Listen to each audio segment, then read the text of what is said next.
Hello दोस्तों, आप सभी का स्वागत है हमारे YouTube चैनल राजा भाई स्टोरी में। तो कैसे हैं आप सब। आज की कहानी एक दुबई वाली दूल्हा की है। और दुबई वाली दूल्हा मैं क्यों बोल रहा हूँ, आप पूरी ये कहानी सुनेंगे तो आप सोचने पर मजबूर हो जाएंगे कि ऐसा भी होता है क्या। तो चलिए शुरू करते हैं ये कहानी को। एक नीतीश नाम का लड़का रहता है जो यूपी का रहने वाला होता है और अपना छोटा मोटा काम करके ज़िंदगी गुजार रहा होता है। फिर उसको दुबई जाने का शौक़ चढ़ता है कि दुबई जाएंगे। तो दुबई जाने के लिए मुंबई आता है, दिल्ली आता है, गुजरात आता है, बहुत सारा जगह बहुत सारा ऑफिस में ट्राई करता है, कहीं भी नहीं होता है। इसी तरह उसका 2 साल बीत जाता है। 2 साल बीतने के बाद वो एक जगह ऑफिस में पासपोर्ट दे देता है। देने के बाद वो घर चला जाता है। तो 2 महीना 3 महीना हो जाता है, कोई खबर नहीं आता है। तो उसकी माँ बाप भी देखते हैं, नीतीश का माँ बाप, कि ये कहीं जा नहीं रहा है, कोई जॉब नहीं कर रहा, चलो इसका बैठा बैठे में शादी करवा देते हैं। तो उसके लिए एक खूबसूरत सी लड़की देखा जाता है जिसका रिंकी नाम होता है, वो उससे शादी करवा दिया जाता है। जब शादी करवा देने के बाद दोनों मिलकर के 2 दिन भी नहीं होता है शादी का कि दोनों साथ में बिताए हो, उधर से कॉल आ जाता है दुबई से कि आपका वीज़ा भेज दिया गया है और आप कल आ जाइए मुंबई और मुंबई से चले जाइए, आपका सब कुछ वीज़ा टिकट सब कुछ रेडी है। तो वो खुशी का उसका ठिकाना नहीं रहता है कि मुझे आ गया, दुबई से कॉल आ गया और मैं जाऊंगा अब। तो उसकी वाइफ बोलती है कि अभी हम दोनों का शादी का 2 दिन भी अच्छा से पूरा नहीं हुआ और आप जा रहे हैं मुझे छोड़ करके, ये अच्छी बात नहीं है। तो लेकिन वो नीतीश रहता है, नीतीश बोलता है कि नहीं मैं जाऊंगा क्योंकि मैं सालों से ट्राई कर रहा हूँ और आज मेरा वीज़ा आ गया और आज मैं रुक गया तो ये मेरा ज़िंदगी का सबसे बड़ा दिन है, शादी से भी बड़ा है।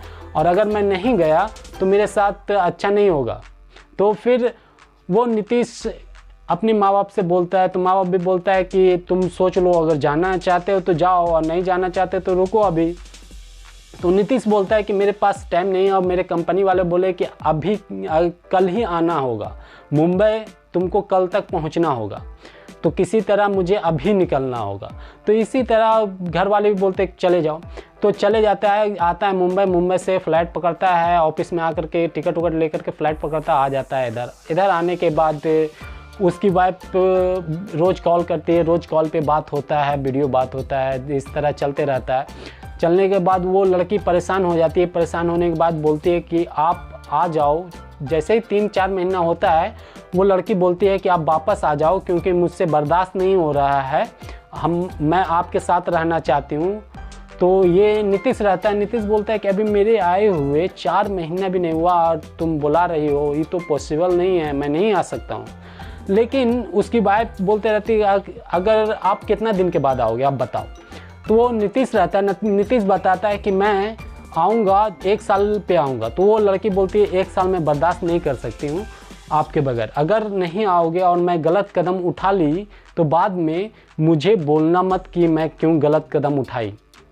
तो नीतीश इसको छोटी सी बात समझता है और छोड़ देता है। ऐसा वो ठीक है, कोई बात नहीं, आप बर्दाश्त करो, तुम इतना दिन बर्दाश्त की ना, 4 महीना होने वाला है तो और 8 महीना बर्दाश्त कर लो। लेकिन वो लड़की जो रहती है बोलती है ठीक है 2 महीना तक देते हैं आपको टाइम, 2 महीने तक अगर नहीं आइएगा तो फिर मैं कुछ गलत कदम उठाऊंगी तो नहीं बोलिएगा। तो इसी तरह बात चलते रहता है। इसी तरह 6 महीना हो जाता है। 6 महीने के बाद फिर कॉल करते वो बात करती है कि आपसे बोले थे कि 6ठा महीना में आपको आना है, फिर भी नहीं आए, क्या करें अब। तो लड़का बोलता है कि तुम क्यों इतना टेंशन ले रही हो, मैं आ जाऊंगा ना, 6 महीने और रुको। तो वो लड़की जो बोलती है कि मैं फुल एंड फाइनल बोल दी, बाद में मैं कुछ कर लूँगी तो आप मुझे मत बोलिएगा। तो ये लड़का सोच में पड़ जाता है कि क्या करे अब तो ये मेरी घरवाली जो है रिंकी मुझे इस तरह धमकी दे रही है। तो ये हल्के में लेता है, रिंकी की बात जो है बहुत ही हल्के में लेता है और बोलता है चलो इतना दिन से 2 महीना से ये बोल रही है, जब से मैं आया हूँ तब से भी थोड़ा थोड़ा बोल रही थी और 2 महीना से ज़्यादा फोर्स कर रही थी, ये कुछ करने वाली नहीं है। तो ऐसा फिर एक दिन इसको कॉल आता है कि तुम्हारी वाइफ किसी के साथ भाग गई। तो जब ये सुनता है तो दिमाग इसका घूम जाता है कि मेरी वाइफ कैसे किसी के साथ भाग सकती है, नहीं वो तो ऐसा ही बोलती थी, मजाक करती थी मुझसे। लेकिन जब पूरे समाज वाले, वो सब गांव वाले बोलते हैं कि नहीं रियल में, जो दोस्त यार रहते वो सब बोलते हैं कि नहीं रियल में किसी के साथ भाग गई है वो। तो फिर ये कॉल करके घर पे पूछता है कि क्या ये सही है। तो उसकी जो माँ बाप रहते वो बोलते हैं कि वो तो बोली थी कि कहीं जा रहे हैं घूमने के लिए, तुमको ये खबर किधर से मिला?